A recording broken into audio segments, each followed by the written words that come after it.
Good evening once again. My name is Eunice and I'm a DevOps and Cloud Infrastructure Engineer. Today, I'll be talking about cloud computing beyond the buzzword. I know a lot of us would have probably been hearing about cloud computing. We just really want to understand what that really means. Today, we'll be talking about cloud computing, understanding the technology powering modern applications, different cloud niches, right? And today, we would like to cover practical jargons, right? Free tour of the cloud, what cloud computing actually is, what does it entail, how it powers apps you use every day, right? Because we all use different applications every day that are being powered by cloud. So why businesses choose the cloud career paths and what they do, because of course we do have different cloud career paths and what each of them, right, what they do. I'll be covering major platforms, different CSPs like AWS, Azure, and Google Cloud Platform itself. Also, I would mention real industry tools, day-to-day tools that a DevOps person can't do without. Your beginner roadmap to getting started into cloud journey and the future of cloud plus AI. So first, I would like to start with my cloud journey. I started as a QA engineer, then I pivoted into cloud infrastructure, testing software, understanding how system breaks, giving customer more seamless user flow experience. Moving forward, I pivoted into cloud, right? I got curious about what's really behind infrastructure. So back then in school, I took a course around cloud computing, and since then I've been a bit curious to know what's behind it. Cloud. Okay, I know cloud is the cloud when I look up or something else entirely, right? Then fast forward, I joined the ALS Cloud program. I became the Nigerian squad lead, right? I was preparing for my cloud practitioner certificate and my solution associate certificate. Then I was able to get my certification and also other certificate, right? Then I started build things in the cloud. But this doesn't mean that that was my first approach, right? Of course, I was building, and at the same time I was getting my certification along the way. And now I work as a DevOps and cloud engineer. I work around tools like Kubernetes for orchestrations, right? And Terraform for IAC. I use CI/CD, GitHub Actions, GitLab CI, Vaults, working with these tools every day, basically. So I have a quick question for everyone. So have you ever used Netflix, Google Maps, or WhatsApp today? Of course, WhatsApp. I know every one of us must have used WhatsApp today. Yeah. Thank you so much for that reaction. So then you've already used the cloud, right? You've already used the cloud. So what is cloud computing? I want us to think of it in this manner. Think of it like electricity. You don't build your own power plant. You plug in and use what you need, paying only for what you consume. You necessarily don't have to own a power plant, right, for you to have electricity. Some of us use meters, right? So cloud computing is the same idea. Instead of owning servers, right, storage and networking equipment yourself, you rent them from a provider over the internet and use exactly what you need. And that's why today we have different CSPs. When I say CSPs, I mean different cloud service providers like Google, Amazon, Azure, Huawei Cloud, and the likes. So also, I would like to say, I usually say that I see cloud more as a different planet, right? Just the same way we have the Earth for humans, animals, and we need a lot of things for us to survive, right? As a human, the same way I see the cloud, because over there, the application needs compute, storage, networking, a lot of things for them to survive, the same way we are on the Earth. So, and that brought me to the three core building blocks, which is the compute, right? That's the virtual machines and processing power. Every one of us on this call, we have a laptop, right? And that appears to be more like a physical machine where you do your own thing, your day-to-day activity, whatever you want to do. And for that, you need, for some reason, you might say, oh, I need my laptop to be much more faster. I need different kind of, okay, I want to increase the memory, or you want it to deliver more of what you do. Also, the same thing as storage, files, database, backups, and the same thing as networking, connecting everything securely, making sure your application runs the way it's supposed to.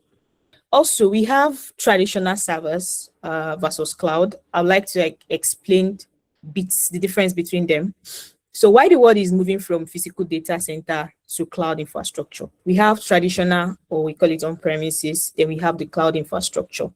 So for traditional on-premises, right, you buy and own expensive hardware upfront. You basically have to buy them upfront, those servers, right? But in the cloud, you really have to just pay only for what you use, no upfront cost. You can basically just say, oh, I need Redis, I need a EC2, or I need this, and you just spin it up, unlike the on-premises. Also on-prem, right, it takes months to set up new servers. You have to make sure everything is in place. You have to do the necessary things to keep the server running. But in the cloud, right, you can spin up new server in minutes. You can just go in there, log into your whichever cloud provider you're using, either Google or AWS, and spin up your instance, right, in a minute, right? So scaling up for on-prem, scaling up means is equals to you have to buy more physical machines for you to scale up. Unlike on the cloud, you can scale instantly up or down. We have different kind of scaling. It could be vertical or horizontal scaling. On-demand scaling can enable auto scaling, that, oh, when I have more traffic, please just, I need more instances, or I need more of this on. And when we don't really have much traffic, you can basically just scale down. So on-prem as well, you are responsible for maintenance and repairs. You have to be responsible for that, for those machines. You have to be responsible for the maintenance. You have to be responsible for the repairs and every other thing. But in the cloud, right, provider handles maintenance and hardware. AWS is not going to reach out to you and say, oh, we want you to help us to maintain this. No, they handle that part of things. The same thing with Google, right? For on-premises as well, unused capacity sits idle. You're just wasting money. You just have those servers there. They're not really doing anything. But then it's on-prem, right? You own them and you have to cater for them. But on cloud, right, you optimize for costs and eliminate waste. Whichever resources you don't need, you just have to take it out or scale it down and spin it up whenever you need them. So for this, right, if something happens to a particular region of your you don't have your DC, you don't have a DR, that is going to affect a lot. But on the cloud, right, you have global regions, built-in disaster recovery. If something happened to a particular region, you can actually route your traffic to the other region, right? So the next slide is talking about cloud powers apps you use every day. I want to believe majority of these apps here, we use them, like Netflix. Some of us even watched movie overnight or something. It has 236 million plus subscribers. You're streaming videos, you're watching. A lot of things is going on behind the scene, right, that you basically don't know, right? And all of this is being powered by the cloud. So we also have Uber, where AWS or GCP, real-time location tracking and matching algorithms, all of this cloud powered. We also have WhatsApp. We all use WhatsApp, 2 billion messages. You're sending message to your friend, delivered, media storage, encryption handled by cloud, everything handled by cloud infrastructure. The same thing with Spotify, right? Jumia, fintech apps. Some fintechs uses different CSP, right? Some uses Azure, some uses AWS, some use Google, right? Payment processing, fraud detections, and compliance infrastructure, all cloud native. So why every modern business uses cloud? Why do they actually use cloud? The first thing here is speed. Launch products in weeks, not months. Provision infrastructure in minutes. We don't need to wait for servers. You can either use ClickUps or use your IAC, either Okay, so as I was saying, right, speed, launch products in weeks, not months, provision infrastructure in minutes. You can use the infrastructure as code like Terraform, right, to provision. You can use ClickUps, whereby you just go to the GUI and you start to like spin up whatever you need. Then scale, I mentioned this earlier, and do like 100 users or 100 millions infrastructure adapts automatically. Right? You have your auto scaling enabled, whereby it scale up when necessary and it scale down when it doesn't.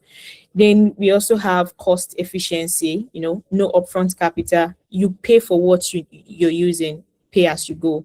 Means you only pay for what you use. You don't have to pay for what you don't use. And also security, world-class security team at AWS, Azure, GCP, protect your infrastructure. You don't need to panic, right, about security.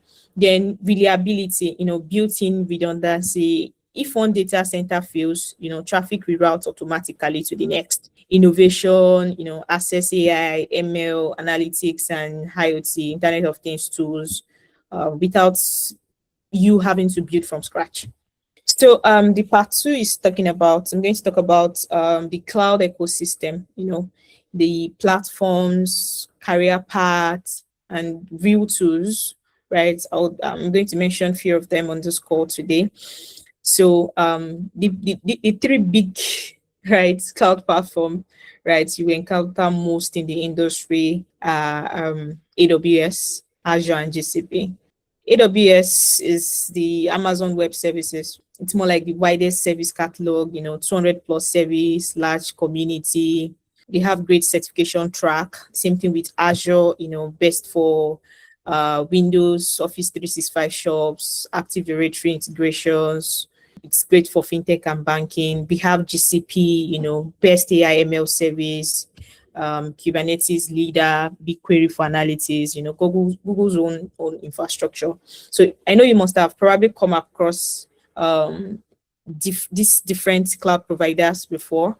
And yeah, so there are quite a lot of them. We have Huawei Cloud and a lot, right? So there isn't just a single job in cloud. Cloud is more like an entire ecosystem of different roles.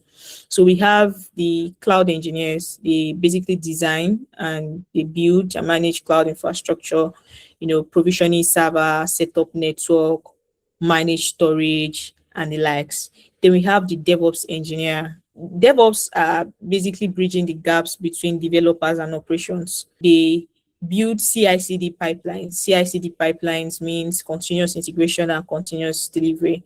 So when they are done writing their code, right, of course, it's in their local machine. They can't really start carrying their machine up and down and say, oh, I've built this application, right? Come and see, it's working. Localhost 5,000, localhost 8,000. My application is working correctly.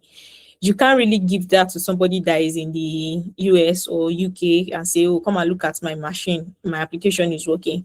So CI/CD pipeline, more like continuous integration, continuous delivery pipelines. You could use GitHub Actions, GitLab CI, Jenkins, and the likes to automate deployment processes so that when a developer raises more like an MR of a new change and they need to like deploy a new feature, all of this is automatic. They necessarily don't have to call, oh, I need to make a push, because the pipeline is already there and it gets triggers immediately when they raise their code changes. So we have the SRE. Those are the site reliability engineers. They help to keep system running at scale. They get on call, incident response performance. They monitor the system, and if there is maybe any escalations, they get on it real quick to make the system more reliable. They make use of different tools. They make use of on-call. They make use of New Relic, Grafana, and the likes, a lot of them, right, as well. Then we have the cloud security engineers, protect cloud structure, IAM policies, compliance, audit, vulnerability management, implementing the best least privilege principle. Then we have engineers, right? They build internal developers platform, abstract infrastructure complexity, so dev teams move much more faster. Then we have the data engineers. They build data pipelines and cloud data warehouse, ETL, streaming data, analytics infrastructure, and the likes. Okay, what does a DevOps engineer actually do? A real look at day-to-day activity of a DevOps engineer. right? So this time I actually changed based on your company, right? I just have to like put this here. If you're running like 9 to 5, based on your job description, you it's might change a little bit, but look at it more like the CI/CD pipeline failures, like a deployment pipeline broke overnight or something. Developer is trying to like make a code change and push it right over there, and then the pipeline breaks or it fails. It could be different things. It could be maybe from the developer's code itself. It could be maybe one of your configurations or token has expired. It could be a lot of things, right? So you check the logs. Maybe you're building your Docker file. The pipeline breaks at the point of building Docker file. You check the error because, of course, it will be there. Then that would help you know to see that, oh, this is actually what's going on, right? Then identifying the failing steps. So for pipelines, you have different steps for your pipeline. Call it jobs, different jobs, right? So you check at what step is this pipeline failing. Is it at the point of running your check marks or security scanning tool? Is it at the point of building your Docker file? Is it at the point of pushing your Docker file to ACR or whichever container registry you're using? Is it at the point of deploying using your GitHub tools? Right? You try configurations, then infrastructure code review. And so in a system, in an environment whereby you're using IAC, maybe Pulumi or Terraform, most company uses Terraform. There's also a lot of other infrastructure as code. So a colleague wrote like a Terraform code to add more like a new database or a new module entirely. So you have to review it for security and best practices, or maybe you're the central manager of your modules, like your Terraform modules. You have different modules that handles different resources, and someone is trying to say, oh, I want to make a change to this particular module, or I'm trying to like add a new vault to this. Of course, you have to check your Terraform plan to see that is this going to break anything. So there's a way Terraform has plan and it has an apply, whereby your plan will help you see what you're about to apply. So if it's try something or something in place, of course you're going to see. And if it's something you have to like take back to say, oh, I need you to look into this, or what is this? Is this action intentional? Are you actually trying to destroy these resources, or this is more like an oversight, right? So you can raise that, and both of you come to an agreement to say, okay, yes, this is what I'm trying to do. You review the security aspect of it and best practice, making sure that there is no maybe your flying keys or password everywhere. Those are not best practices. Then also incident response, alerts, API latency spike, or open Grafana dashboards, trace the cause, escalate or fix it. So maybe you're using Grafana, company might be using Grafana. Grafana is basically for visualization of your logs, your metric, and the likes, or you're using New Relic. It's like check through, trace the cause of the issue. When is this? Or download the logs to see, what's actually going in here, right? And look for the fix to that. So security audit gap as well. You tend to like review IAM policies and access logs ahead of compliance audit, because yes, you have to document your findings. Maybe you're over giving somebody that does not really need that permission. Why are you having this permission? You don't need it. You have to like review that. Then platform improvement, there might be some manual stuff that you do. Maybe when you're trying to like create a new service, you have to start writing the Terraform modules. You have to start doing all of those things from scratch, create a service on Argo or whichever, right? You can now start coming up with innovative, like, oh, I need to start writing scripts, right, to do all of this manual work, right? Then also script to automate certificate rotation that maybe takes 2 hours manually. You can just write a script to do that. So real tools used in the industry. So for me, tools I used in production today and what they're basically used for. I think I've mentioned some of them, but then yeah, we can really talk about it. So the first one is infrastructure as code, right? We have Terraform. Terraform writes code to provision cloud resources. Some people use ClickUps, but then in organizations, right, ClickUps is not usually advisable because you might not be able to like keep track to what you're changing and what is changing. But if you're using Terraform, Terraform becomes your source of truth for everything. You know what's in there in the cloud. So if something is not in line, Terraform is going to check and say, okay, I'm going to destroy this, or this is not in my state file. Terraform has its own state file, and really, I see it's more like Terraform DB that kind of keep tracks of whatever it's been provisioned. So if you delete any resources that it's been provisioned via Terraform manually, it's going to cause a drift. Or you are editing what Terraform provision itself, you're trying to like make an edit to that resource, it's going to cause a drift. Because by the time you're trying to like apply your new changes, there's not going to be more like a consistency with what you have with your state file and what is on your cloud provider. There's not going to be consistent, and that's going to cause a drift, right? So we have Pulumi as well. Pulumi is more like a general purpose programming language. You can also use Pulumi to provision your infrastructure and the like. So containers and orchestration. We have Docker, it's packaged up into portable containers.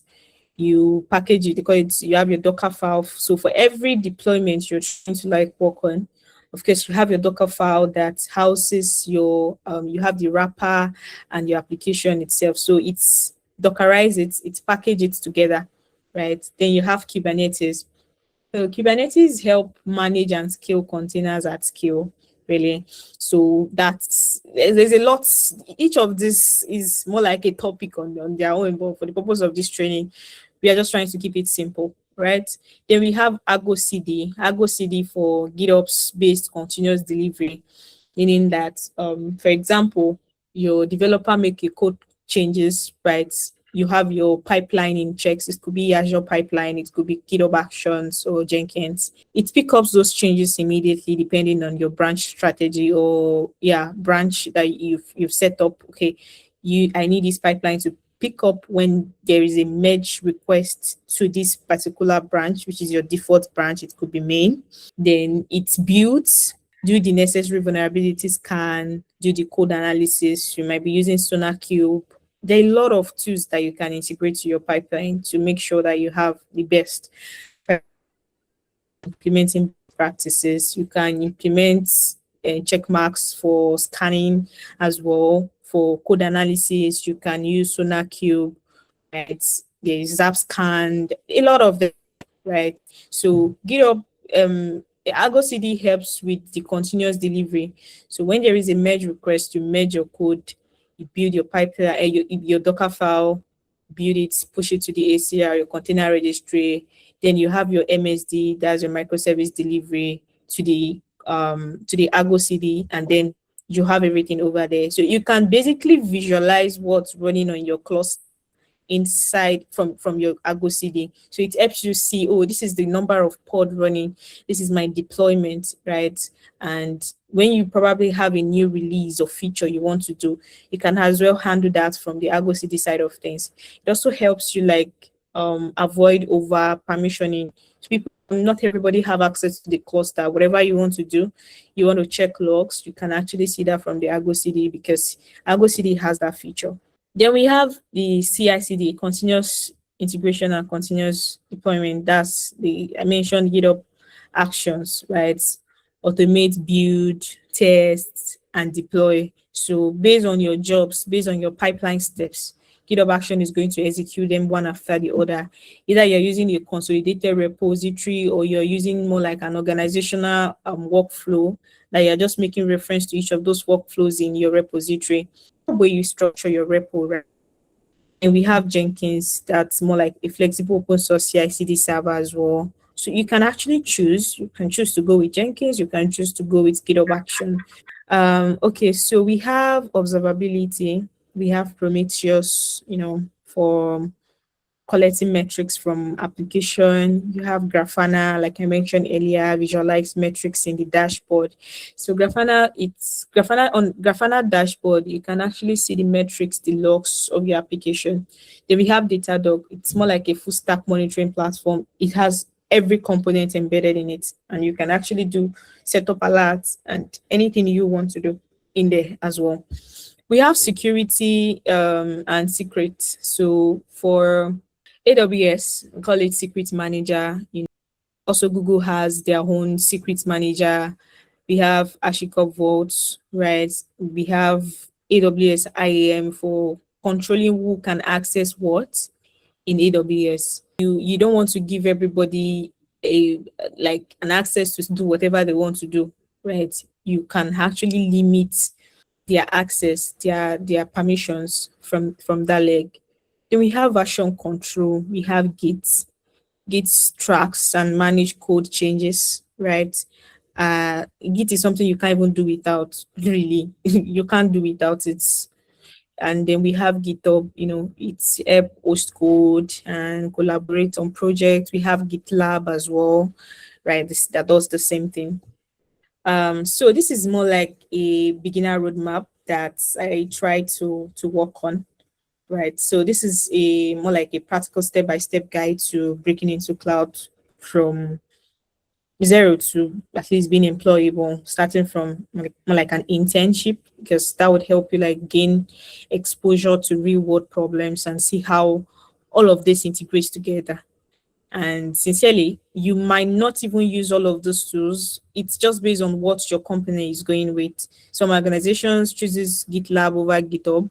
Some uses Terraform. Some are using Jenkins. It's just based on your company, right? But then, foundational level, like my advice has always been, don't skip the basics because really you need them, right?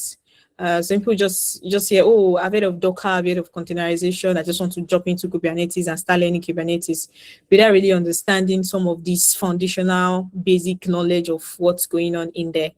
So you learn Linux fundamental, command lines, your little ls, cd, all those bash scripts, right?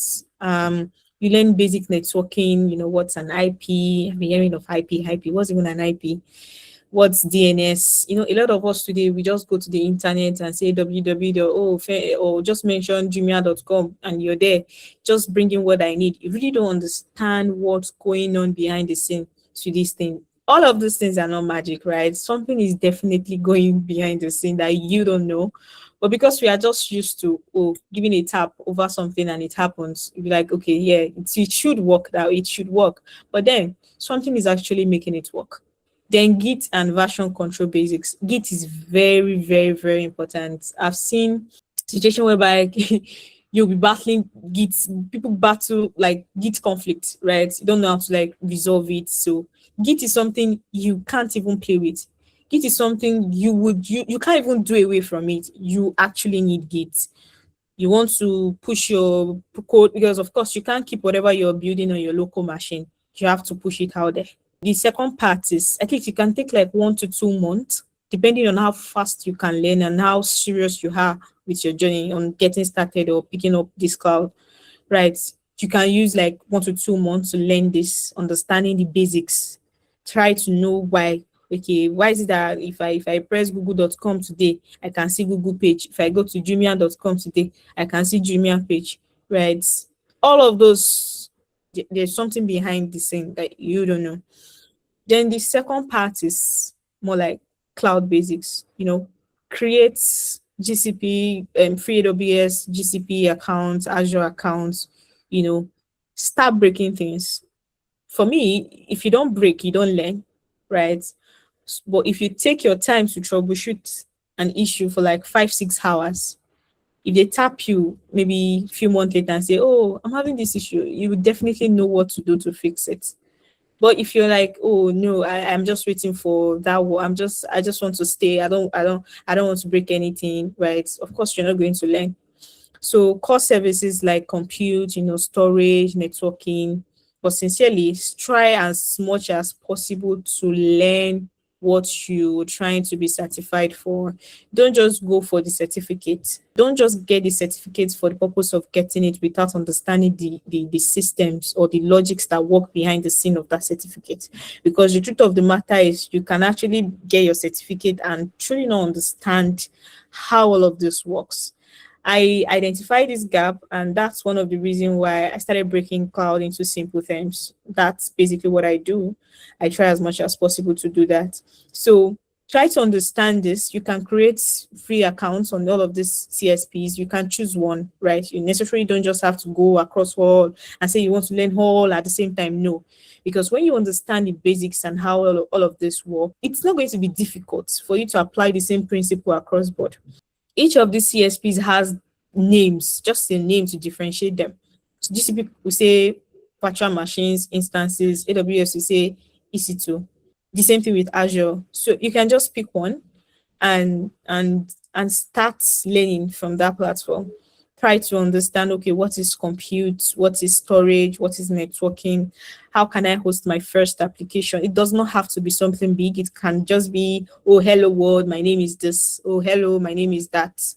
Just you deploying it and understanding, okay, I see why this is like this. I see why this is like that. Then automation, you can learn Python or Bash scripting, right? You can pick one, either Bash or Python, right? Then Terraform for infrastructure as code. You start to understand how Terraform works, basic Terraform commands, Terraform init, Terraform FMT, Terraform validate, Terraform plan, all of those commands. You learn them, right? And you try to understand you can start as little as you just creating your first main.tf and creating your just having a single main.tf file, local.tf file, and from there you graduate to modularization where you just have to start calling modules, and from there you graduate to taking the official all of the CSP cloud modules, right, to provision whichever resources you're trying to provision in the cloud, and from there you move, right. Then GitHub Action for basic CI/CD. GitHub is free, right? You can just open a GitHub account, set up your first GitHub action. It could just be a simple application, right? Set up your first GitHub action, see how GitHub action works. Okay, what's even these GitHub actions? It could be just a two-step and you're good to go. Then Docker, like I mentioned earlier, to build and run containers. Then you have Kubernetes basics. Kubernetes is very, very broad. Then there are basics of it that you can understand. What is pod, what is service, what is deployment, config map, all of those, Kubernetes networking. You can pick all of those and try to like understand what it actually means, right? Then deploy a real app end to end, and just pick up an application and deploy it. Or if you have maybe a backend or a front end developer, just say, don't worry, let me just help you set up your pipeline, and you learn from there. It might not really be money from the beginning, but trust me, when you have that experience, when you have that exposure, when you understand what you're really doing, you will stand out. That's the truth. Then we have free resources that you can get started with. We have the Google Cloud Skill Boost. We have the AWS Skill Builder. The Linux Foundation has a lot of free courses. I also make some posts on LinkedIn about real life cloud scenarios and articles, right? You can go in there to read and drop a message, or you can send a DM to probably ask me questions if you don't understand it. I also have a YouTube channel. Then there is Step Up with Nana. You can check out as well. There's Abhishek, a lot of them. Just go on YouTube, a lot of them, right? Cloud Resume Challenge. There are a lot of challenges. I think I've seen DMI on LinkedIn. It's just you trying to like, some people say 30 days DevOps challenge, opt into that. Try to like, you might not be able to like pick up at that speed, but then you're learning. So don't rush it. Try to like understand what you're doing and not just doing it. That's just the key. Then have like some cloud programs that you can opt in for to understand it better. So these are common mistakes beginners make. They really don't understand what it's all about. Okay, what is an IP? What is DNS? And funny enough, you're using all of these things every day. You can relate your real life, what you do every day, you can relate it to cloud. I think there was a time I made a post around VPC and subnets. Private subnets, public subnets, VPC, and the likes. You'll be hearing terminologies like load balancing, auto scaling. You'll be like, what is all of this? But sincerely, these are the things that you do daily. Because I want to believe every one of us used to go to the supermarket, or you're just in a point, but maybe you want to buy fuel or something, right? And you have that queue there, and there's this man that will be standing and say, oh, this queue is too filled up, just move to the next one. That's more like your routing traffic, right? That's load balancing. You don't want to overkill a particular cashier that is taking up your request. I say, okay, bring in your cards, let me check what you're doing, because you can spread it across, right? So that to make things faster. But then if you don't really relate this with what you do physically, your day-to-day activity, you see it as, oh, this is a big term. I can't even understand it. But what is auto scaling? What is VPC? What is a subnet? What is IP address? What's DNS? What does that mean? I want you to learn from this now, so you don't have to learn from you don't have to learn them the hard way, really. So number one is trying to learn everything at once. I know the internet can be so confusing. You see this one say this today, this one is saying another thing tomorrow, but you have to define what you need to do. Learn something. Just pick. If it's a single cloud provider you want to pick and learn about, pick it. Don't open this cloud provider, open this one, open that one, say you want to learn the three at once, because yes, you want to be multi-cloud provider that and the likes. You don't need to do that, really.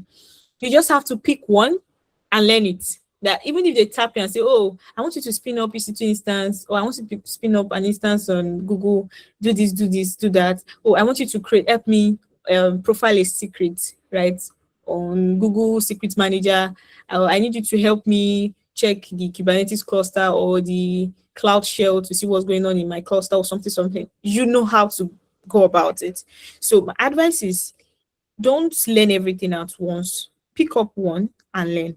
If you want to take 2 months or a month to learn basics of Linux, take it and learn it. Take courses, YouTube tutorial, just Linux. You might be saying they will suggest Kubernetes, they will suggest Docker. Leave it aside. Just focus on that one and learn it. Then when you're done, you can move to, say, orchestration or Dockerization. You pick up Docker. What's Docker? You can set up your Docker desktop on your laptop. Try to understand what's Docker. Build your first Docker file. Wrap an application, deploy it, containerize it, run the Docker, compose, whatever. Try to understand it perfectly. They will suggest other videos of, oh, learn this, learn Nago, learn Pulumi, learn this one, just learn it. The same thing when it comes to IAC. If it is Pulumi you want to learn, pick Pulumi. If it is Terraform you want to learn, pick Terraform. But don't try to put everything at once and say you want to learn everything at once, because sincerely you end up not learning anything.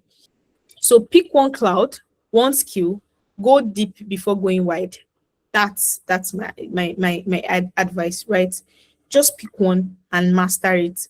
Then skipping Linux and networking fundamentals. You see, if you don't understand networking, you're going to troubleshoot a lot of unnecessary things, because you say, this thing is not working. I'm trying to ping the address, it's not resolving. The DNS is not resolving. This one is not working. Oh, I cannot access my application. The URL is showing 503.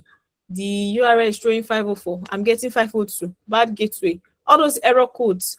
Imagine you're trying to call an endpoint and you're saying, or test an endpoint and you're getting 404, not found. But if you don't understand all of this, you start troubleshooting what is not even necessary, right? Or you're building your Docker file and the thing is breaking and it's pointing you to, oh, this particular variable cannot be empty. This cannot be this. And you're beating yourself around it. You can spend sleepless nights to say, what's going on? My pipeline is breaking. Unknown to you, that is the developer's code. But if you don't understand, you will just keep stressing over unnecessary things. Another thing is not building in public. You have GitHub profile. You can make LinkedIn posts. You can start building your portfolio from now. Any small thing you're doing, push it to GitHub. Because, of course, There's a way GitHub keep tracks of whatever you're doing. Push it to GitHub, start building your LinkedIn. Oh, this is something I learned uni. From there, you can see people saying, "Oh, well done. I need you to do this." I've made a post before, and someone say, "Oh, I think you can also add this to it," and I was like, "Oh, thank you so much for that." But if you're saying, "I don't want to make mistake. I don't want to post something that somebody will not come for me," you won't learn really. Tutorial hell watching. You're watching tutorial. You can watch tutorial from morning to evening, and you're not building anything. You're just watching the way the guy is doing, running these LSCD, PWD, CATs, doing all of those MV, CP, flag har, MV, whatever. And you're not learning, you're not practicing it. It should just be like a dream. Every tutorial must end with a project you deploy yourself. If you watch a tutorial on YouTube and say this person is trying to build a Docker file, have your own on your machine and try to do the same thing. Something will break, of course, and that's how you learn, because every tutorial might not cover everything. But when you start building yourself, you will now start seeing the gaps and say, maybe this person did not actually show this in the video, because there's no how you can actually skip this step. I've watched a tutorial before that the thing was not just working, unknown that a particular step was skipped. So if you don't do this, if you don't build yourself, of course, you start giving yourself a whole lot of headache. You are just watching. You say, I've finished Abhishek video, Terraform, I've finished Docker file, and you've not built anything. Nothing is on your GitHub, nothing is on your portfolio, nothing is anywhere. Ignoring security from day one. Your keys, your tokens, they are flying everywhere. Your env file is on your GitHub. They are just shouting everywhere. It's not good, right? There are ways for you to keep all of this secure. Like the way when you build along with security, because by the time you get into organizations, that habit, you're already used to it. You won't even try to make that kind of mistake, because some organizations, they don't even tolerate it. Security is not optional. Try to learn IAM and least privilege as early as possible. Somebody is trying to say, oh, I need some access to your AWS environment or your Google environment, and you're giving them root access, you're giving them admin access, they can do and undo there, then you know that you're really doing something wrong. Then waiting until you feel ready. I don't feel ready. No, you don't have to. Apply for internship roles. Some might not even be paid, right? It does not have to be paid, contribute to open source, real work equals growth, really. That's it. Cloud certification that really matters. So like I mentioned, AWS cloud practitioner. So when I took my AWS cloud practitioner, it was under ALX. So they took up some price out of it. I'm not sure if that is still active, but you can check them out. So AWS cloud practitioner, it's more like help you understand your basics, right? To know what you're doing. Right. And like I said, don't just say, I want to go and take certification. Try to start building, right, before you start going into certification. Then AWS Solution Architect, Associate as well, more like cloud engineering. This one should take you like 2 to 3 months. If you really know what you're doing and you're really in for this, you should learn. There are a lot of resources out there that could help you. I think I still made some videos around this solution architect and cloud practitioner on my YouTube. You can check it out. We have the Google Associate Cloud Engineer. We have AZ 900 for Azure fundamentals, best for enterprise and banking sector. We have CK. We have KCNA. I think KCNA is free. KCNA is free, and that gives you more like a free understanding of Linux. They explain port, they explain service, what service deployment, all of those, your kubectl, namespace, and the likes, right? So also we have the HashiCorp Terraform Associates. This is basically for your ISC, your try to like understand what is Terraform. You can even use Terraform to say, oh, I want to use Terraform to provision an instance. But then if you don't really do that manually to see, okay, this is an EC2 instance and these are the things I need to spin it up, you might not really understand when they are telling you to pass a particular parameter inside your Terraform config file to say, oh, I'm declaring this variable, I'm declaring this, I have to declare my region, AWS this, AWS that, and the likes. You might not really understand it. But first, you might start with going in and use ClickUps. What do I mean ClickUps? ClickUps is just you trying to like click those resources right from there and say, oh, create, delete, deploy, destroy, all of those. But then from there, you graduate to, or you trying to use infrastructure as code like Terraform to provision those resources. Okay, so the future of, I know a lot of us have been seeing AI everywhere. AI is taking place. You can, in fact, I know a lot of us are using AI. So cloud is becoming the delivery platform, right, for all of this AI, and that changes everything. So AI powered infrastructure, cloud providers now offer managed AI services, right? And we have the Amazon Bedrock, right? We have the Google Vertex AI, the Azure Open AI. You don't need a PhD. You just need like cloud skills for all of this. So serverless and edge computing, we have functions that runs on demand. I know you know about serverless. Serverless has more like a different conversation on its own. We have Google Cloud Run. You basically, for serverless, right? You pay only when your code runs. So if it's not running, you're not paying, right? Then we have security at every layer, zero trust architecture. You just have to like add security at different layers of your development. Then we have the DevSecOps. So this is another role. I know I really didn't mention this, but DevSecOps is more like another role on its own. This is when you integrate security to your pipeline. Then compliance as code, you have auditors trying to like review and make sure that everything is appropriate, right? So security is no longer more like an afterthought.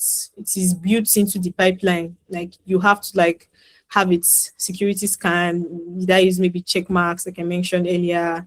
Use app scans for you. I think I've used OWASP dependency check before just to check for vulnerabilities and the likes. And then you can use your Sonar Cube to check for code qualities, or if there's something that's not supposed to be in your what's it called it in your code.